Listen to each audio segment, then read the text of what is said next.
Happy birthday.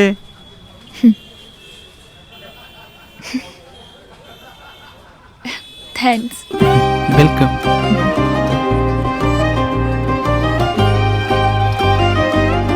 അനുഭവിച്ചറിയൂ സ്നേഹത്തിന്റെ രുചി. The salt restaurant, Thoppumpady, Kakkanad and Panampilly Nagar. Fort കൊച്ചിയിൽ ശക്തമായ കാറ്റിൽ 100 വർഷം പഴക്കമുള്ള ആൽമരം മറിഞ്ഞു. ഓട്ടോറിക്ഷ തകർന്നു, വൈദ്യുതി ബന്ധം തടസ്സപ്പെട്ടു.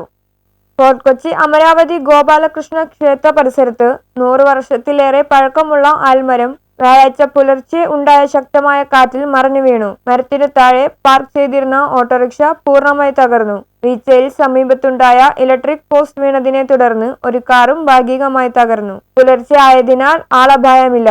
മരം വീണതിനെ തുടർന്ന് മണിക്കൂറുകളോളം പരിസരത്ത് വൈദ്യുതി ബന്ധം വിച്ഛേദിക്കപ്പെട്ടു. മരം മുറിച്ചു നീക്കാനുള്ള നടപടികൾ ആരംഭിച്ചു. മരം വീണ പരിസരം KJ മാക്സി MLA സന്ദർശിച്ചു. നാശനഷ്ടങ്ങൾക്ക് അടിയന്തിരമായി വേണ്ട നടപടികൾ സ്വീകരിക്കുവാൻ ബന്ധപ്പെട്ട ഉദ്യോഗസ്ഥർക്ക് നിർദ്ദേശങ്ങൾ നൽകി. News bureau, fort Kochi.